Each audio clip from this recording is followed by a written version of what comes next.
Visite pour l'histoire, je le disais. Joe Biden arrive à un moment particulier de ce conflit. Nous sommes à J-4 du premier anniversaire sanglant de cette invasion. Vous voyez les photos qui sont restées de cette visite où on voit le président américain avec Volodymyr Zelensky. D'abord, le récit détaillé de ce périple, car c'en est un quand on est président des États-Unis et que l'on a 80 ans, les indispensables de Lucille de Villers. Bonsoir Lucille. Bonsoir Emmanuel, bonsoir à tous. Alors d'abord, première question, pourquoi cette visite est-elle restée secrète jusqu'au dernier moment ? Eh bien parce qu'à Kiev, nous sommes à 400 km du front. Certes, il ne s'agit pas d'une zone de guerre à proprement parler, mais la quasi-totalité du territoire ukrainien est bien sous le feu de l'armée russe. D'ailleurs, il y a quelques mois, l'armée ukrainienne affirmait que les Russes avaient frappé des entrepôts de la capitale, ici, dans ces deux quartiers. De fait, pour Joe Biden, sa sécurité dépend du secret de cette visite. Tout commence à Washington dans la nuit de samedi à dimanche. Biden monte dans l'avion présidentiel Air Force One sans que la presse ne soit convoquée, comme c'est le cas d'habitude. Il décolle à 4 heures du matin dans la plus grande discrétion. À bord, le président américain est accompagné d'une poignée de personnes. Jake Sullivan, son conseiller à la sécurité nationale, lui s'est déjà rendu à Kiev plusieurs fois. Jen O'Malley Dillon, sa chef de cabinet adjointe, elle est également présente, ainsi qu'Annie Tomassini, la directrice des opérations de la Maison-Blanche. En bref, il s'agit de l'équipe la plus restreinte qui conseille Biden depuis le début de l'invasion de l'Ukraine. Et puis, on sait aussi qu'il y avait à bord quelques journalistes triés sur le volet. Leurs téléphones leur ont été retirés. Ils n'ont pas eu le moindre contact avec l'extérieur jusqu'à l'arrivée sur le sol ukrainien. 10 heures plus tard, Joe Biden atterrit en Pologne, toujours dans la discrétion.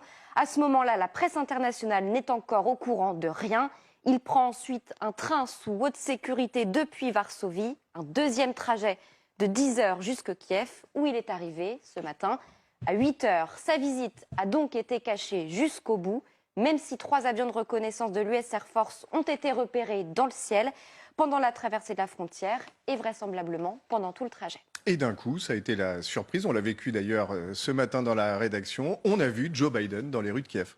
Oui, regardez, il est 11h30. Les deux hommes sortent du monastère Saint-Michel de Kiev, près de la place de l'Indépendance.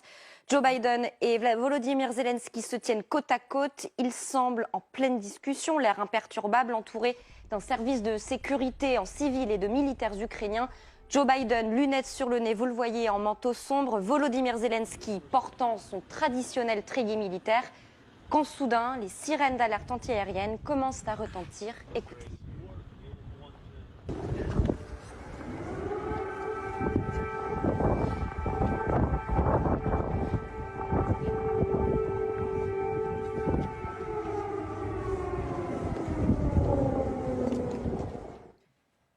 On suppose que ces alarmes n'étaient pas là pour les prévenir d'une attaque, mais plutôt pour vider les rues des derniers habitants qui seraient restés dehors, car les autorités russes ont été prévenues quelques heures auparavant de la visite du président Biden. Écoutez l'ancien agent de la DGSE, la Direction générale de la sécurité extérieure, Vincent Crouzet. Soit par des canaux d'ordre des services de renseignement, donc de la part de la CIA.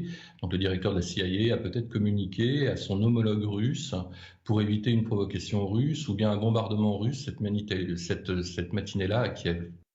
Biden et Zelensky poursuivent leur déambulation dans le calme jusqu'au mur érigé à la mémoire des soldats ukrainiens, où des centaines de photos de soldats morts se succèdent. Joe Biden et Volodymyr Zelensky se sont ensuite recueillis, vous le voyez, quelques minutes devant l'édifice, accolade chaleureuse avant de se quitter.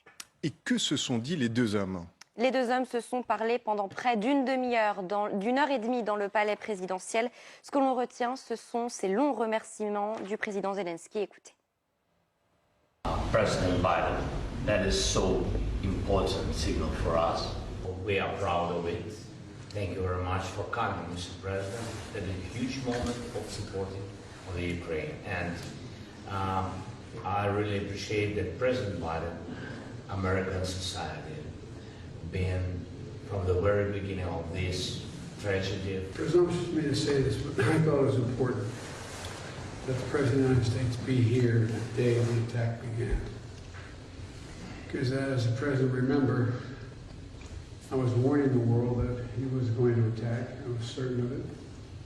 And I thought it was critical that there would not be any doubt, none whatsoever, about U.S. support for Ukraine in their war against the brutal attack by Russia. En tout, Biden aura passé 6 heures à Kiev avant de rejoindre Varsovie, où il dort ce soir. Merci beaucoup, Lucille, pour ce récit détaillé.